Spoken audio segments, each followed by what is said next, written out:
అది కాశ్మీర్లోని దాల్కోట్ పర్వత ప్రాంతం. సమయం సాయంత్రం 5 గంటలు దాటింది. ఆకాశంలోని సూర్యుడు నెమ్మదిగా పర్వతాల మాటున దాక్కుని అస్తమిస్తూ ఉన్నాడు. ఆ హిమాలయ శిఖరాల నుండి చల్లని గాలి వీస్తూ ఉంది. దట్టమైన దేవదారు వృక్షాల మధ్య అభయ్, రాహుల్, కిరణ్, కావ్య, అలాగే స్నేహ వీళ్ళంతా అలసిపోయి టెన్షన్ పడుతూ అక్కడ నిలబడి ఉన్నారు. రే అభయ్, ఇంకెంత దూరం రా ఇలా ఈ బరువు మోస్తూ ట్రెక్కింగ్ చేస్తూనే వెళ్ళాలి? కాళ్ళు పీకేస్తున్నాయి. తెచ్చుకున్న ఫుడ్ కూడా దాదాపు అయిపోయింది. పైగా చూడు, చీకటి పడేలా ఉంది. మనం ఎక్కడికి వెళ్తున్నామో ఎటు వెళ్తున్నామో కూడా తెలియట్లేదు. ఈ ట్రెక్కింగ్ ఇక్కడితో ఆపేద్దాం ప్లీజ్ అని రాహుల్ పూర్తిగా నీరసించిపోయిన గొంతుతో అన్నాడు. అభయ్ తన స్మార్ట్ ఫోన్లో మ్యాప్ చూస్తూ, నాకు కూడా అర్థం కావట్లేదురా, ఇక్కడ సిగ్నల్స్ లేకపోవడంతో మ్యాప్ కూడా పనిచేయట్లేదు. నాకెందుకో మనం రూట్ తప్పిపోయామేమో అనిపిస్తుంది. వెంటనే స్నేహ వాళ్ళిద్దరికంటే కొంచెం ఎక్కువ టెన్షన్ పడుతూ, అలా అయితే లేట్ చేయకుండా తిరిగి వచ్చిన దానిలోనే వెళ్ళిపోదాం. ఎందుకు అనవసరమైన రిస్క్ చెప్పండి?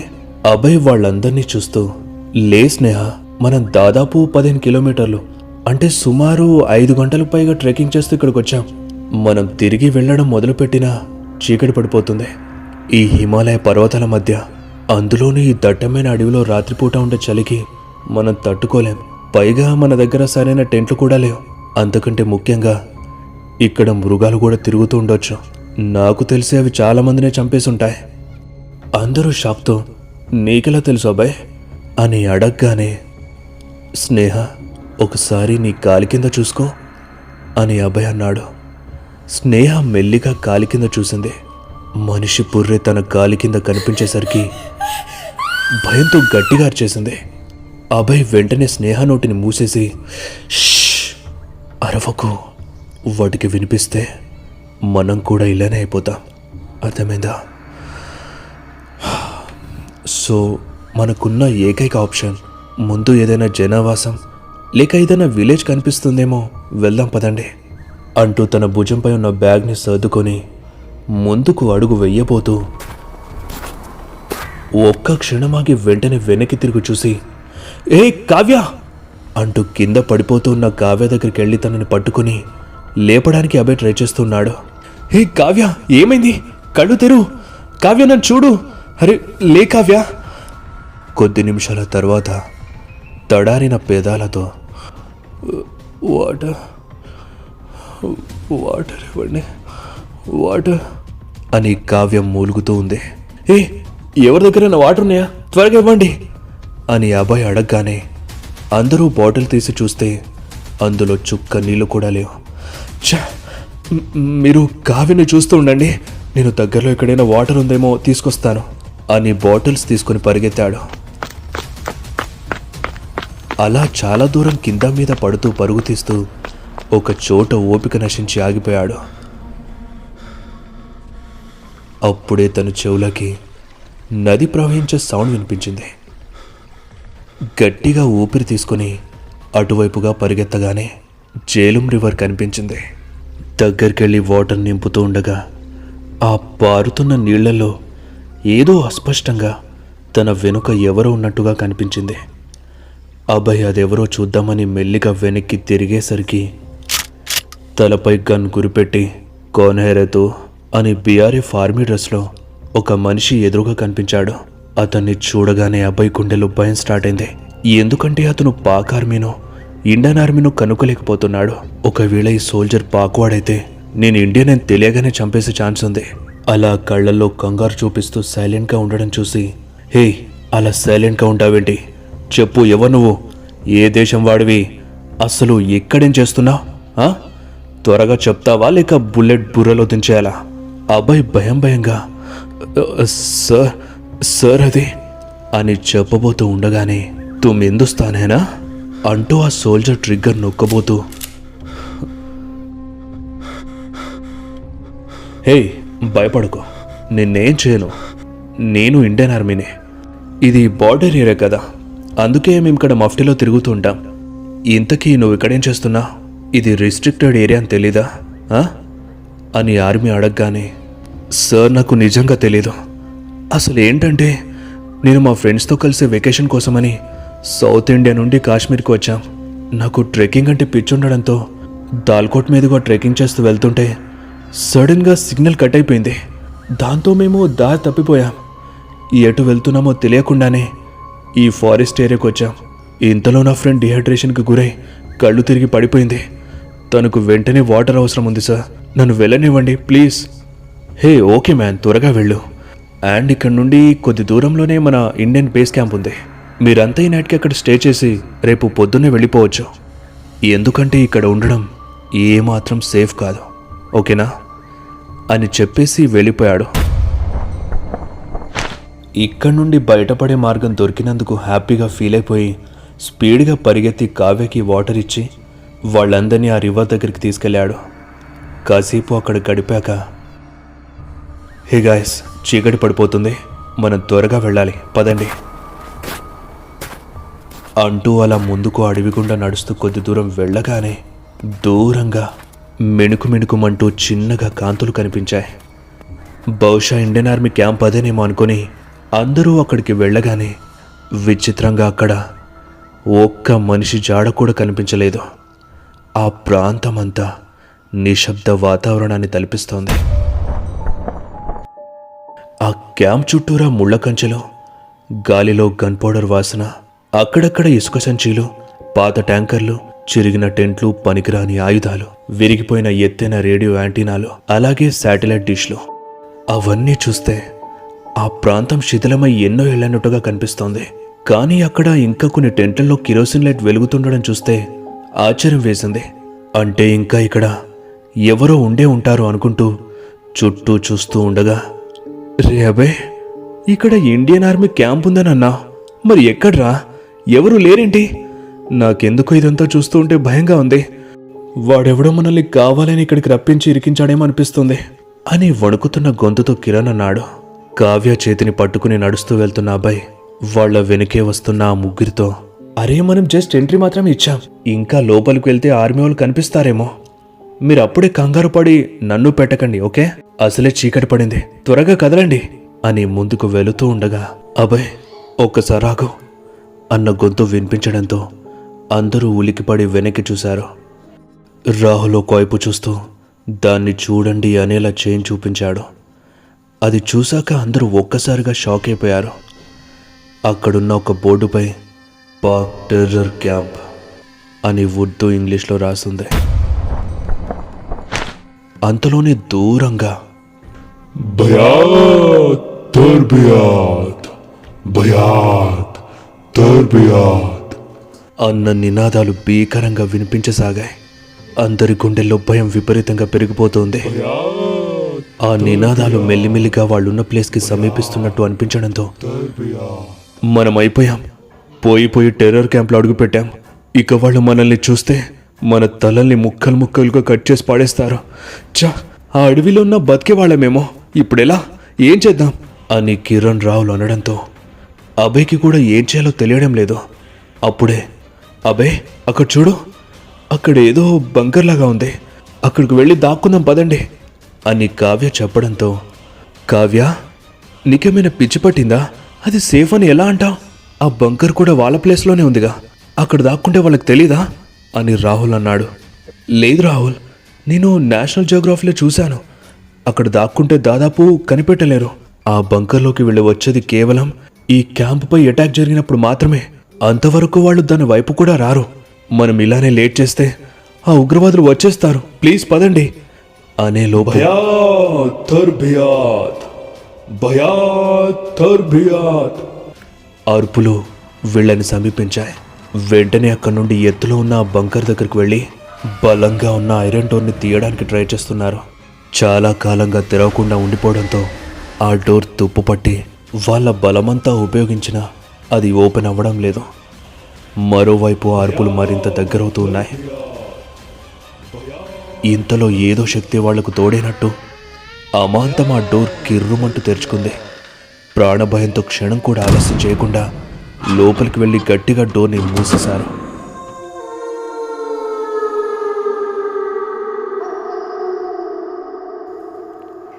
లోపలంతా కటిక చీకటి, ముక్కుని పిండేసేంత ఏదో వాసన.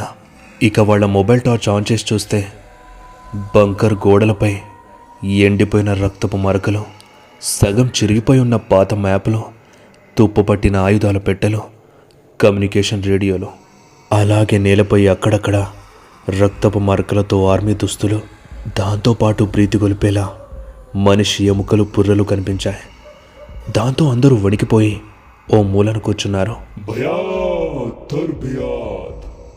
మెల్లిమెల్లిగా ఆ ముష్కరుల అరుపులు ఆ బంకర్ నుండి దూరమవుతూ పూర్తిగా ఆగిపోయాయి.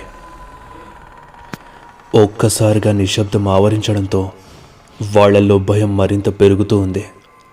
అప్పటికే టైం 9 దాటింది. టెంపరేచర్ 1కి చేరడంతో బయట మంచు కురవడం మొదలైంది.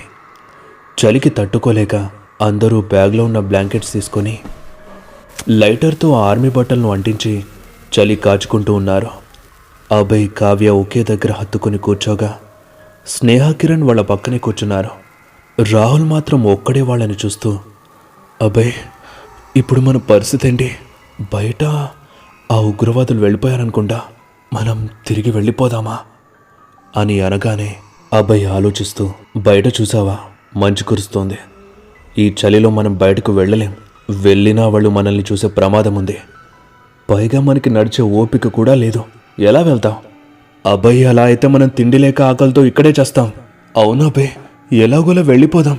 ఇందులో ఉండడం కంటే అడవిలో ఉంటేనే సేఫ్ అనిపిస్తుంది అంటూ కిరణ్, స్నేహ కూడా అనడంతో అంతలో కావ్య అభయ్ చేయిని గట్టిగా పట్టుకుని తూలిపోతూ, అభయ్,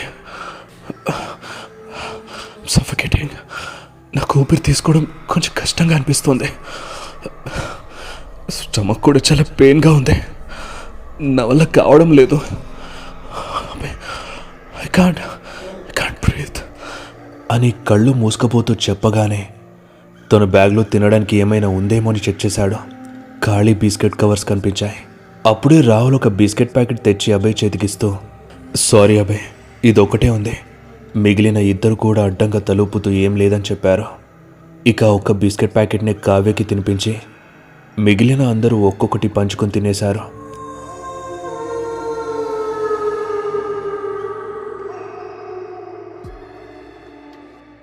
కొంత సమయం తరువాత అలసిపోయి నిద్రలోకి జారుకున్న వాళ్ళందరి చెవులకి, hello, we are from Indian army. బంకర్లో ఎవరైనా ఉన్నారా? ఉంటే బయటకు రండి అని వినిపించడంతో అందరూ ఒక్కసారిగా ఉలికిపడి లేచి ఒకరినొకరు చూసుకున్నారు. హే గాయ్స్, మీకు ఎవరైనా పిలిచినట్టు వినిపించిందా అని రాహుల్ అనగానే అవునన్నట్టు అందరూ తలూపారు. ఎవరైనా బంకర్లో దాక్కుని ఉంటే ప్లీజ్ బయటకు రండి. మేము భారత ఆర్మీ నుండి వచ్చాం. మిమ్మల్ని సేఫ్గా మీ ప్లేస్కి పంపిస్తాం. ఆ బంకర్లో ఉంటే మీ ప్రాణాలకి ప్రమాదం. ప్లీజ్ బయటకు రండి అని మరోసారి వినిపించడంతో, గాయస్, మన కోసం ఆర్మీ వచ్చేసింది. We're safe now, let's go అంటూ రాహుల్ ఎగ్జైట్ అయిపోయి డోర్ ఓపెన్ చేసి బయటకు వెళ్ళాడు. మిగతా అందరూ కూడా బంకర్ బయటకు వచ్చి చూస్తే తెల్లటి మంచు ఆ ప్రాంతాన్ని కమ్మేసింది. బయట బంకర్కి కొద్ది దూరంలో ఆ నిషీది చీకట్లో కొంతమంది గన్ని చేతిలో పట్టుకుని నిలబడున్నారు. ఆ చీకట్లో వాళ్ళు ఎవరో కూడా తెలియడం లేదు. రాహుల్ ఆగలేక దగ్గరికి వెళ్ళి, చాలా థ్యాంక్స్ సార్, మీరు రాకపోయి ఉంటే మేము ఇక్కడే చచ్చిపోయేవాళ్ళం. త్వరగా ఇక్కడ నుండి తీసుకుని వెళ్ళండి, మాకు చాలా ఆకలిగా ఉంది. ఆ ఆర్మీ ఆఫీసర్ కదలకుండా రాహుల్ కళ్ళల్లోనే చూస్తూ చిన్నగా నవ్వాడు. ఆ పక్కనే ఉన్న సైనికుల్లో కూడా ఎలాంటి చలనం లేదు. ఏంటి వీళ్ళు మాట్లాడట్లేదు? సార్, ఏమైంది సార్, అలా చూస్తున్నారేంటి? వెనకాల మా వాళ్ళు కూడా వస్తున్నారు. అరే గాయ్స్, త్వరగా రండి అని వెనక్కి తిరిగి ముందు చూసేలోగా ఆ గన్ గొట్టం రాహుల్ కంట్లో దూసుకుపోయింది.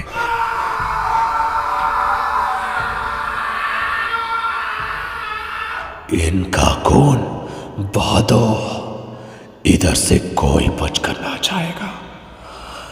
नारे तकबीर, नारे तकबीर అని ఒక్కసారిగా చుట్టూ ఉన్నవాళ్ళు గుండెలు అదిరేలా గట్టిగా అరుస్తూ, నారే తక్బీర్, నారే తక్బీర్, నారే తక్బీర్. వాళ్ళకెదురుగా చావుకేకలు పెడుతున్న రాహుల్ని ఒక్కొక్కరు వాళ్ళ చేతులతో నోటిని చీల్చేసి మెడను తల నుండి పెకిలించి కింద నుండి కారుతున్న రక్తాన్ని తాగుతూ మరికొంతమంది రాహుల్ 2 కాళ్ళని మధ్యగా చీల్చేసి పొట్టలో నుండి పేగుల్ని బయటకు లాగి పడేశారు. నారే తక్బీర్, నారే తక్బీర్.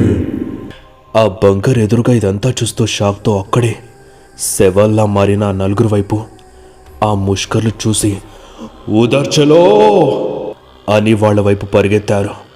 ఓ నో, వాళ్ళు మన వైపు వస్తున్నారు, బంకర్లోకి పదండి అని వేగంగా బంకర్లోకి వెళ్ళి డోర్ని గట్టిగా క్లోజ్ చేసి ఊపి పీల్చుకున్నారు.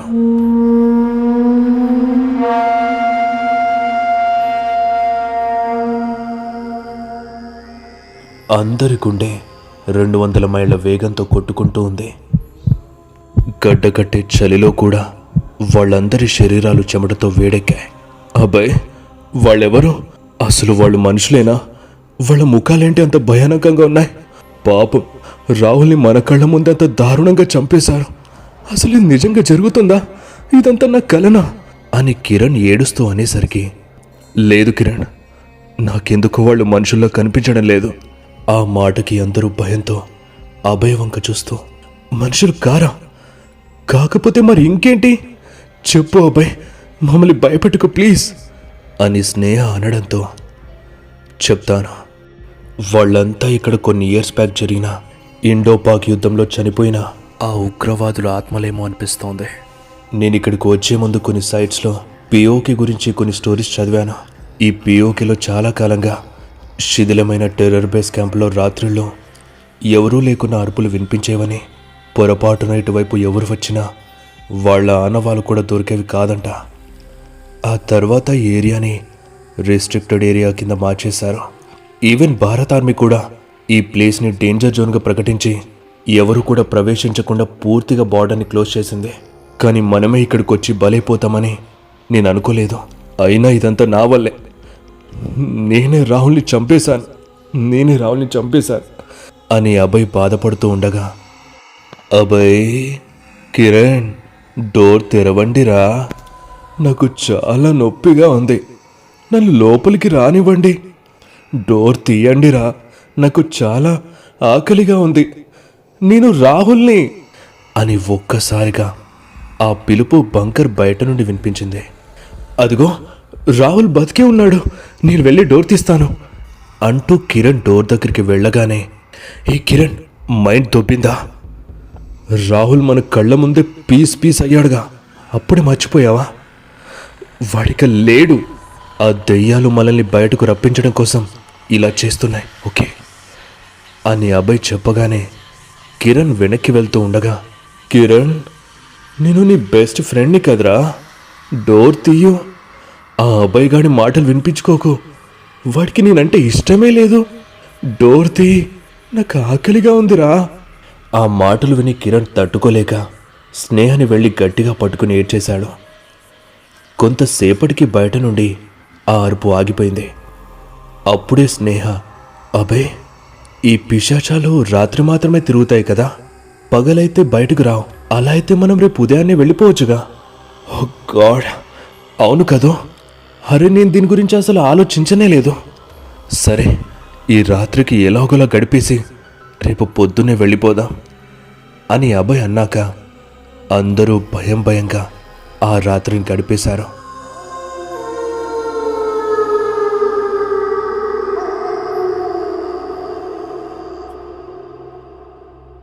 ఉదయమైంది. ఇక అందరూ వెళ్ళిపోదామని అభయ్ నెమ్మదిగా డోర్ తీసి బయటకు రాగానే, నారే తక్బీర్, నారే తక్బీర్ అంటూ కొంతమంది గన్స్తో బేస్ క్యాంప్ చుట్టూ పరుగు తీస్తూ కనిపించారు.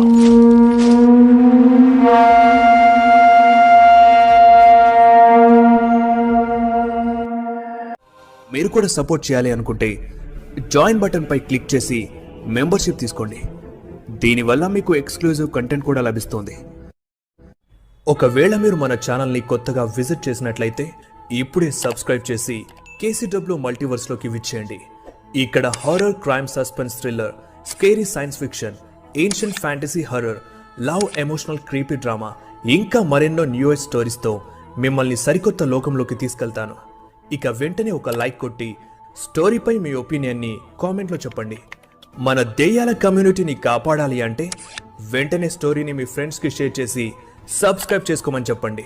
ఇప్పుడు ఈ స్టోరీని యూట్యూబ్లోనే కాదు, Spotify, Wynk music, Apple podcast, Google podcast, Jio Saavn, గానాలో కూడా వినండి. మరిన్ని అప్డేట్స్ మరియు షార్ట్ స్టోరీస్ కోసం మన ఇన్స్టాగ్రామ్ పేజ్ని ఫాలో అయిపోండి. లింక్ డిస్క్రిప్షన్లో ఉంది.